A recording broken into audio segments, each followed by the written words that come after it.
সকালটা শুরু হয় ঠান্ডা ছোঁয়াতে It's cool, it's fresh এটা যমুনা গরম গরম ভাত সকাল কিংবা রাত এটা যমুনা ধোঁয়া ওঠা চা শুধু বাহানা এটাই যমুনা টেম্পারেচার কুল কুল ঠান্ডা ঘর তাতে দূর এটা যমুনা যমুনা রান্না হয় খালা যে কোনো বেলা এটাই যমুনা ওয়াশ ওয়াশ সব ওয়াশ বর্ডার চাদর কাপড় চোপড় এটা যমুনা প্রেস করি ভাঁজ করি পরিপাটি জামা পরি মিহি মশলায় রান্না হয় নেই কোনো নয় ছয় মুভি কিংবা সিরিয়াল এটা এন্টারটেইনমেন্ট ওয়ার্ল্ড এটা যমুনা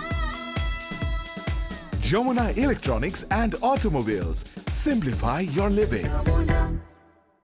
দর্শক ঈদ মোবারক সবাইকে ওয়েলকাম করছি যমুনা তারার ঈদের সঙ্গে রয়েছে মু এবং আমার সঙ্গে যারা আছেন অলরেডি কিন্তু একটা চমৎকার ট্রেলার আমরা দেখে ফেলেছি এবং যেখানে আসলে একটা ডায়লগের কথা আমার খুব মনে পড়ে যে ইন্সপিরেশন সবসময় উপরের দিকে যায় না মানে উপর থেকে নিচে আসে না নিচ থেকেও কিন্তু উপরে যায় যে মানুষটি ডায়লগটি দিয়েছেন তিনি এখন আমার সামনে বসে আছেন আর এই মানুষটিকে পরিচয় করাতে গেলে আমাকে অনেক কিছু বলতে হয় দর্শক আমি অত কিছু বলবো না বলছিলাম আসলে শাফকাতের কথা যিনি মনোগামীতে শাফকাত চরিত্রে অভিনয় করেছেন এবং খুব অদ্ভুত অদ্ভুত ডায়লগ দিয়েছেন এবং তার পাশে যিনি বসে আছেন তিনি তার 14 বছরের যে হেয়ার স্টাইল সেই স্টাইলটাকে পুরো বদলে ফেলে ডিফারেন্ট লুকে প্রথমবারের মতো অভিনয় করেছেন মনোগামীতে এবং দর্শক চরকির মিনিস্ট্রি অফ লাভ তার প্রথম কাজটি ছিল আমরা সবাই জানি সামথিং লাইক অ্যান অটোবায়োগ্রাফি এবং তার দ্বিতীয় কাজটি হচ্ছে মনোগামী এবং প্রথম কাজে যিনি প্রথমবারের মতো অভিনয় করেছিলেন আমাদের সবার বস আমরা বলি মোস্তফা সরোয়ার ফারুকী তার ডিরেকশনে এবং তার লেখা গল্পেই কিন্তু এই মনোগামী হয়েছে এবং সেখানে অভিনয় করেছেন আমাদের সবার ভালোবাসার যিনি আসলে যে বলি হাওয়া হয়ে সকল চরিত্রে ডুবে যান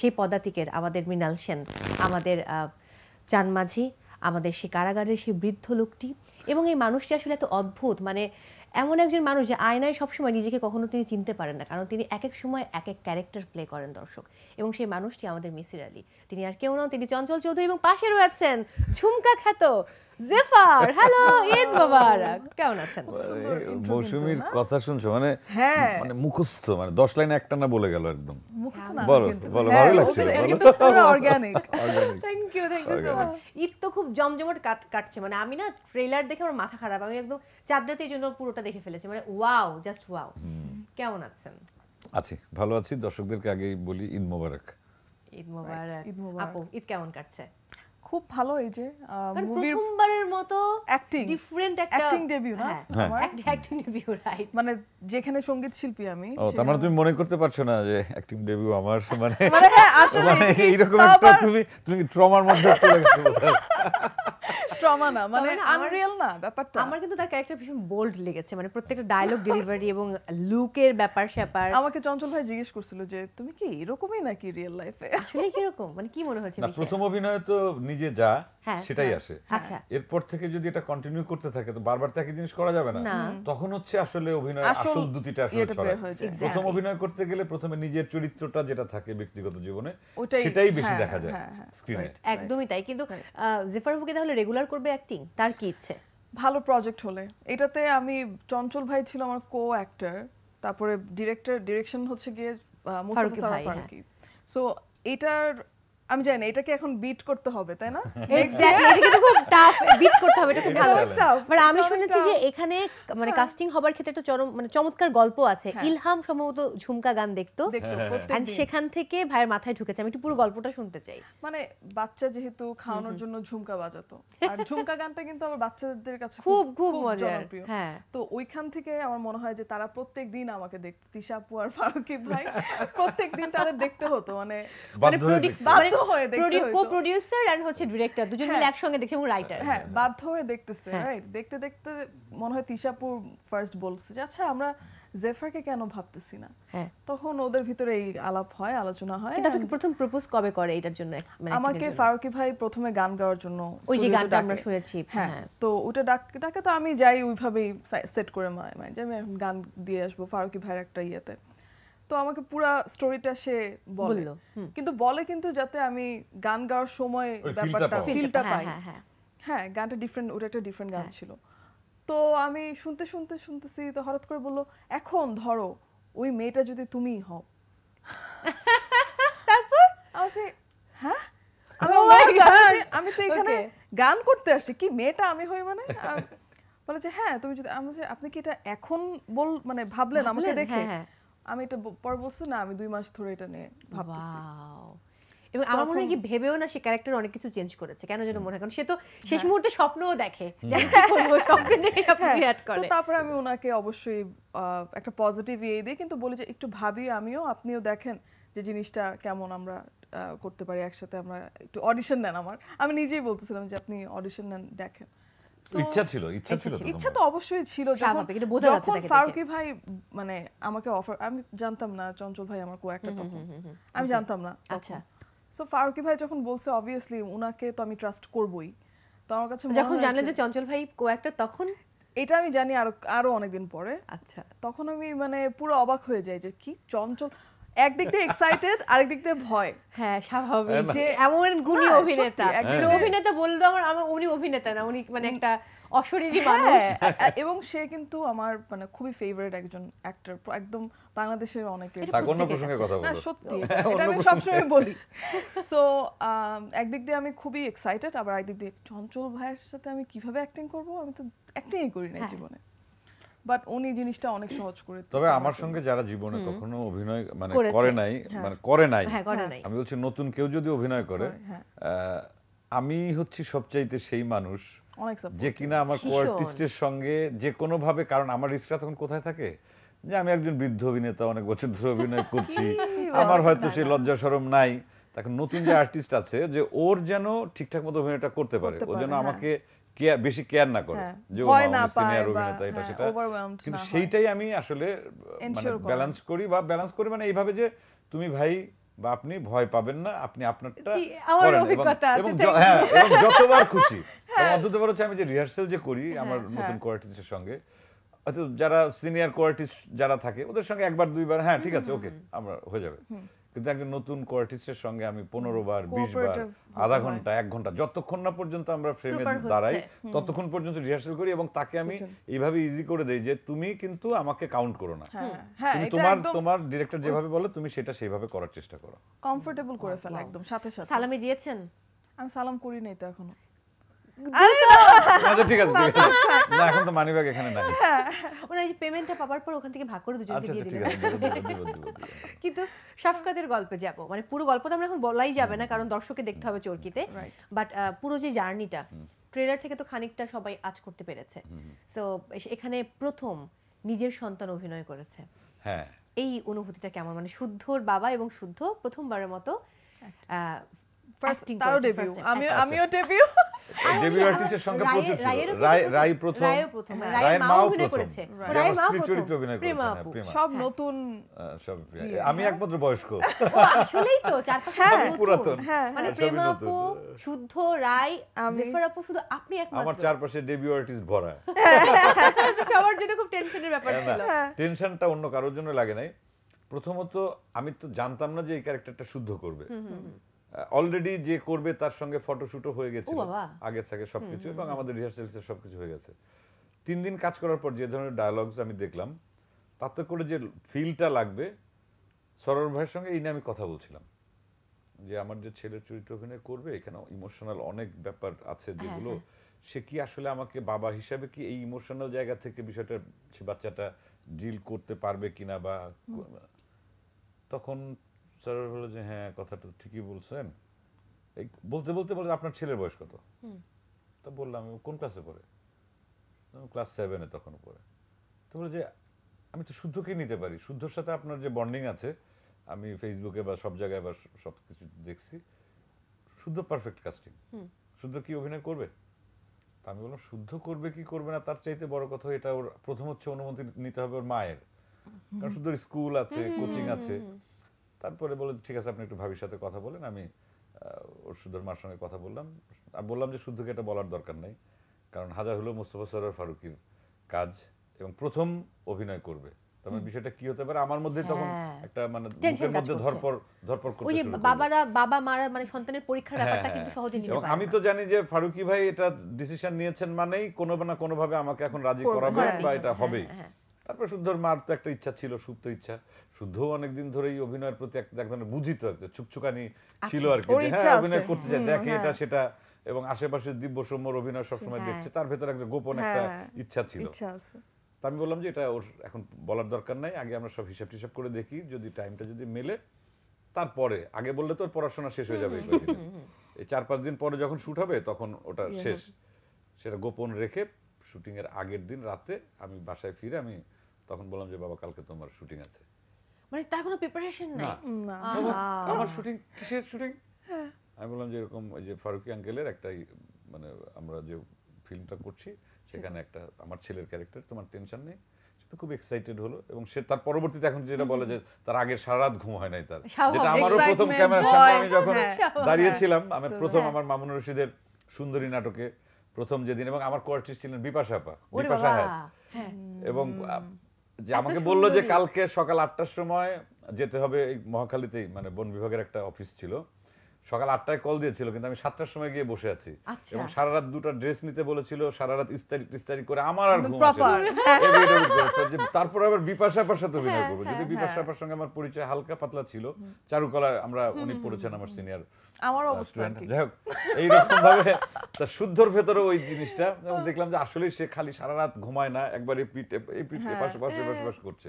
এই তারপরে আমার প্রেশারটা তখন হয়ে গেল কি, আমি তো অলরেডি 3 দিন তখন শুটিং করে ফেলেছি, শুদ্ধ যেদিন থেকে সেটে, তখন আমার বারবার টেনশন হচ্ছে যে ওটকি ঠিক মতো করছে কিনা।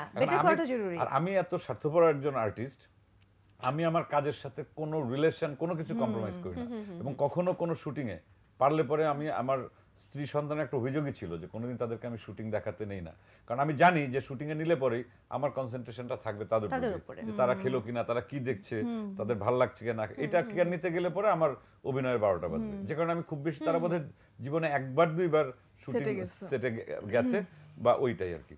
যেমন শুদ্ধর প্রথম অভিনয় কিন্তু আসলে বেসিক্যালি মনোগামীতেই। তার আগে একবার সে বেড়াতে গিয়েছিল আমাদের বৃন্দাবনদার একটা নাটকে, আমরা অভিনয় করছিলাম একসাথে, আরো কিছু গেস্ট ছিল আমাদের। কিন্তু এবার ঈদে তো বোধহয় মামুনুর রশিদ স্যারের সঙ্গে সে অ্যাক্টিং করেছে। এবারের ঈদে আবার বৃন্দাবনদারই লেখা 7 খণ্ডের একটা নাটকে শুদ্ধ অভিনয় করেছে, মামুন ভাইয়ের কোয়ার্টিস্ট, সেখানেও আমার ছেলের চরিত্রেই, খুবই মজার একটা ক্যারেক্টার। কিন্তু প্রথম অভিনয় বেসিক্যালি আসলে মনোগামীতে। আর একবার স্ক্রিন টেস্টের মতো একটা কিছু হয়েছিল, যে বেড়াতে গিয়েছিল, তখন বৃন্দাবনদা আমি খুশি আমরা ছিলাম সবাই, তখন বলে যে ওকে দিয়ে একটু ট্রাই করি বা এরকম একটা কিছু করার পর একটা সিকোয়েন্সের মধ্যে ওকে ঢুকিয়ে দেওয়া হয়েছিল, এই আর কি। ওয়াও, তো এখন সে কি বলছে, সে ও অ্যাক্টিং করতে চায় রেগুলার? তার তো ইচ্ছা আছে। আচ্ছা, আমার কথা আমিও জিজ্ঞেস করছিলাম, পাশে যে বসেছে তারও কিন্তু ইচ্ছা আছে। তার আগের রাত কেমন ছিল? আগের রাতে ঘুম হয়েছিল? ফার্স্টলি আমার প্রথম দিকে ইচ্ছা ছিল না অ্যাক্টিং এর, সত্যি কথা। এই অফারটা হওয়ার পর, আসার পরে আমার মনে হয়েছে যে এত ভালো অফার তো আমি কখনোই, এটা কেমন এক্স্যাক্টলি। সো এই কাজটা করে কিন্তু আমার ইচ্ছাটা আসলে জাগলো অনেস্টলি, এটা করার পরে। আরেকটা বিষয় হচ্ছে কি, যে মানে পৃথিবীতে খুব কম মানুষ আছে যে অভিনয় করতে চায় না, চাক বা না চাক, সে কিন্তু বাস্তব জীবনে অভিনয় করে, সম্পূর্ণ একমত, অভিনয় করে, স্ক্রিনে কেউ করে আর কেউ বাস্তব জীবনে করে, অভিনয় সবাই করে, সেটা করে, সেটা করে, একদম সেটা করে। এবার ঈদে মানে সকাল থেকে এই পর্যন্ত সালামি পাওয়া হয়েছে কত? এখন বড় হয়ে গেছে, এখন আর সালামি পাই না। সালামি দিতে হয়? হ্যাঁ দেই, কাজিন ছোট কাজিনদেরকে, কিন্তু ওই ঈদগুলো আর হয় না, মানে আমার জন্য অ্যাট লিস্ট। আগে যখন আমার দেশের বাড়িতে যেতাম তখন ওই ঈদগুলা হতো, যে সালাম করছি টাকা বা ওই এক্সাইটমেন্ট। সো এখন ওই অন্য পাশে চলে গেছে আর কি, আচ্ছা সিনিয়র পাশে চলে গেছি। এই যে দুজনের মধ্যে যে রসায়নটা, এটা আসলে যদি একটু জিজ্ঞেস করি, এই মনোগামীতে মানে কোন জায়গায় একটু বিব্রত বোধ হয়েছে কিনা বা কি হয়েছে, তাহলে কি বলবেন? ওই যে আমি বললাম কি, যে আমি সবসময় রসায়ন বলতে কি, আমি কোয়ার্টিস্ট হিসেবে যার সঙ্গে কাজ করতে যাই না কেন, আমি পানির মতো তরল হয়ে থাকি, যেন আমাকে কেয়ার না করে, ভয় না পায়, সব পাত্রে রাখা যায়, এবং সেই আর্টিস্টটার জন্য তার একটা কমফোর্ট জোন আমি আমার মতো করে আগে থেকে তৈরি করে দিই, যাতে পরবর্তীতে সমস্যা হয় না। এবং প্রথম দিন থেকেই আমি বলবো যে একদম ফার্স্ট সিন থেকেই কিন্তু চঞ্চল ভাই এমন ভাবে ছিল যে আমার মনে হয়েছে যে আরে আমি তো চঞ্চল ভাইকে অনেক আগে থেকে চিনি, মনে হয় প্রত্যেকদিন শুট করি, মানে এতই সিম্পল, এতই রিল্যাক্স। কখনো গান শুনিয়েছে? কারণ পাশেও তো সঙ্গীত শিল্পী বসে আছে, মানে আজকে আমার কি আনন্দ। আমরা আসলে তখন শাফকাত আর লামিয়াই ছিলাম। তখন আসলে অভিনয়ের চাপে এটা তখন শাফকাত আর লামিয়া, তখন আর জেফার আর চঞ্চল চৌধুরী না। আর সবচেয়ে মজার যেটা ঘটনা সেটা হচ্ছে সরোয়ারের সঙ্গে যখনই কাজ করতে যাই কোনো প্রজেক্টে, সেটা হোক বিজ্ঞাপন, হোক সিনেমা, হোক ওয়েব ফিল্ম বা যেটাই বলি না কেন, ওনার টোটাল কাজটাই হচ্ছে আনন্দের, শুটিং করাটাই হচ্ছে আনন্দের, প্রত্যেকটা মুহূর্তে আনন্দের। এত মজা করে করে উনি কাজ করেন, এত এক্সাইটমেন্ট থাকে তার ভিতরে না, মানে সে নিজেই অনেক একদম মানে সরোয়ার ভাইয়ের প্রত্যেকটা কাজই আনন্দের। আমরা সেটা ফিল্ম বলি অথবা ওয়েব সিরিজ বা বিজ্ঞাপন যাই বলি না কেন, মানে মজা করতে করতে আমরা আসলে কাজটা করি। এই জন্য তখন দেখা যায় খুব জমে, মানে আনন্দটা অন্যরকম হয়ে যায়। বাট লুক কিন্তু আবার পরিবর্তন হয়েছে, মানে আমি তো শাফকাতের লুক এখন পাচ্ছি না। না, এটা পাওয়া যাবে না আর কখনোই না। Shafqat is dead. উনি একটা ক্যারেক্টার করে তারপরে মেরে ফেলে। তবে আমার একটা কথা আমি অনুসরণ করি, আমারই নিজের ফিল্মের ডায়লগ, সেটা এক চরিত্র থেকে আরেক চরিত্র, তারপর সব হওয়া। আয়নাবাজির ডায়লগ এটা বাস্তব জীবনেও আসলে আয়নাবাজির সঙ্গে আমার বাস্তব জীবনের কিছু কিছু ক্ষেত্রে মিল আছে। মিল মানে আমি অভিনয় করার জন্য এটা আসলে বিশ্বাস করি যে আমি যে কোন চরিত্র থেকে আরেক চরিত্রে তারপর সব হওয়া, এবং হাওয়া মানে আবার সিনেমা হাওয়া।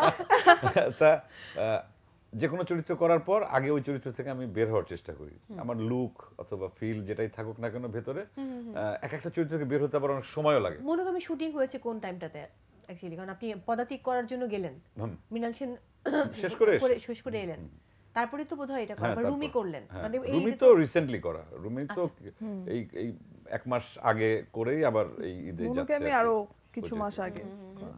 সো রুমিটা হচ্ছে একদমই রিসেন্ট, বাট এরপরে কি আসছে?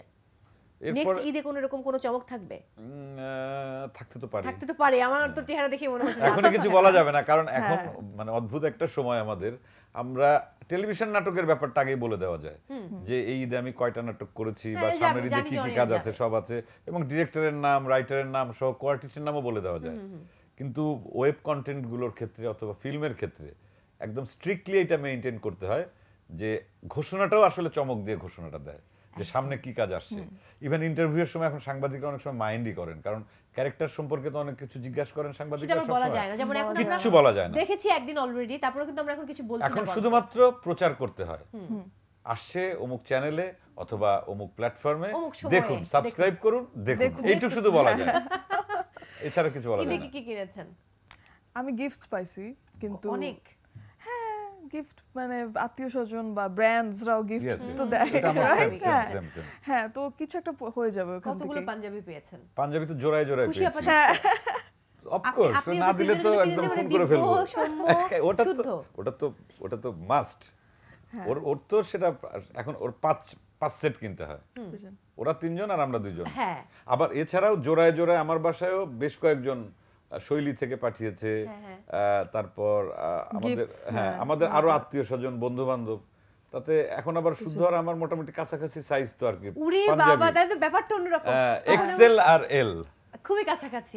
কিছুদিন পরে তো ছেলে বাপের সাইজে। এবং অদ্ভুত ব্যাপার, আমার যেগুলো আগে এল সাইজ পড়তাম আমি, এরকম অনেক প্রচুর ড্রেস আছে, পাঞ্জাবি শার্ট, যেগুলো এখন ও পরে। হ্যাঁ, কারণ আমার এল লাগে না, আমি একটু মানে দীর্ঘদেহী হয়ে গেছি। দীর্ঘদেহী মানে লম্বা না, লম্বা বাড়ানি, পাশে। এটা আসলে বাবার ড্রেস পরার মধ্যে একটা বিশাল রকম আনন্দ আছে। ঈদে তো অন্যকে অনেক কেনাকাটা করে দেওয়া হয়, একসাথে কিন্তু নিজের জন্য অনেক গিফট আসে, কিন্তু পরিবারের এবারের ঈদটা তো একটু ভিন্ন রকম, কারণ জেফারকে অন্য লুকে তারা দেখছে এবং একেবারে ডিফারেন্ট। সো বাকিদের প্রত্যাশা কি ছিল? মানে প্রিমিয়ার ছিল তো কিছুদিন আগে, তখনই আমার ফ্যামিলি মনোগামী প্রিমিয়ার আমরা সবাই দেখলাম একসাথে। তো ওদের মানে কে কে আসছিল জানো? আমার মা, আমার ভাই। তো ওরা দেখে বলছিল যে তুমি অ্যাক্টিং কবে থেকে, অ্যাক্টিং পারো কিভাবে? ব্যাপার, ওর মা দেখার পরে শোটা শেষ হলো, শেষ হয়ে দেখার পর আমার চোখে চোখে আমি বললাম, আন্টি কেমন লাগলো? হ্যাঁ বাবা, খুব ভালো হয়েছে। আমি ওরটা কেমন লেগেছে জেফারটা? কয় তো এইরকমই, এইরকমই রাগে, এরকমই এই লুকগুলো এরকমই। বলে কি ও তো বলে আমি তো এগুলো সবসময় দেখি, ওর এই রাগারাগি, ওর সেগুলো হজম করে, তার কিছু করার নেই। তো নেক্সট টাইম যদি এরকম কেউ অফার দেয় যে চুল কেটে ফেলতে হবে, তাহলে কি জেফার? আমি শেষ ওখানে। আমি চুল কেটে ফেলতে হবে মানে কি? উইগ পড়তে হলে পরবো। নেড়া করা? হ্যাঁ, নেড়া করে ফেলতে হবে। নেড়া করে কি মেয়েদেরকে হ্যাঁ যদি হয় যদি ওরকম ক্যারেক্টার থাকে যে অসুস্থ হওয়ার কারণে চুল পড়ে গেছে সেটার জন্য প্রস্থেটিক আছে, এখন আর চুল ফেলতে হয় না। এত বড় চুল আমি কারণ চঞ্চল ভাই জানে যে প্রস্থেটিক দিয়ে শুটিং করা কি কঠিন, হ্যাঁ কি ভয়ঙ্কর, কত ঘন্টা ধরে। যাই হোক, থ্যাংক ইউ সো মাচ। আমরা একদম শেষের দিকে আছি, বাট একটু গান না শুনলে তো হবে না, ঈদের দিন বলে কথা। ভালো আমি দুজনের কণ্ঠে গান শুনতে চাই। না আলাদা করার দরকার নাই, ও ওই যে মনোগামীর জন্য একটা গান করেছিল ওইটা গাও, আমি তো অতটা জানি না, একটু একটু তোমার সাথে সুর মেলাবো। সেটা আমি একটু বিদায় নিয়ে নিই, গান দিয়ে শেষ দেখেন গো আসিয়া। হ্যাঁ তোমরা ওকে দর্শক, বিদায় নিচ্ছে আজকের মতো। সবাই অনেক ভালো থাকুন, ঈদের আনন্দ ছড়িয়ে যাক সকলের মাঝে, এবং সবাইকে ঈদের অনেক অনেক শুভেচ্ছা। কোথাও যাবেন না, আমরা চঞ্চল ভাই এবং জেফারের কণ্ঠে মুহূর্তে গান শুনবো। চেষ্টা করি। হ্যাঁ 1 2 3 তোমরা দেখো গো আসিয়া কমলায় নৃত্য করে থমকিয়া থমকিয়া, তোমরা দেখো গো আসিয়া কমলায় নৃত্য করে থমকিয়া থমকিয়া, এগো কমলায় নৃত্য করে থমকিয়া থমকিয়া, এগো কমলায় নৃত্য করে থমকিয়া থমকিয়া রে, কমলায় নৃত্য করে থমকিয়া থমকিয়া, তোমরা দেখো গো আসিয়া কমলায় নৃত্য করে থমকিয়া থমকিয়া। Thank you. সকালটা শুরু হয় ঠান্ডা ছোঁয়াতে, It's cool, it's fresh, এটা যমুনা। গরম গরম ভাত সকাল কিংবা রাত, এটা যমুনা। ধোঁয়া ওঠা চা শুধু বাহানা, এটাই যমুনা। টেম্পারেচার কুল কুল, ঠান্ডা ঘর প্রান্তে দূর, এটা যমুনা যমুনা। রান্না হয় খেলা যে কোনো বেলা, এটাই যমুনা। ওয়াশ ওয়াশ সব ওয়াশ, বর্ডার চাদর কাপড় চোপড়, এটা যমুনা।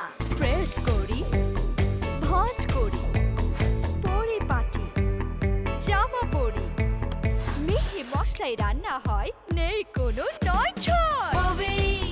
কিংবা সিরিয়াল, এটা এন্টারটেইনমেন্ট ওয়ার্ল্ড, এটা Jamuna. Jomuna Electronics and Automobiles. Simplify your living. Jamuna.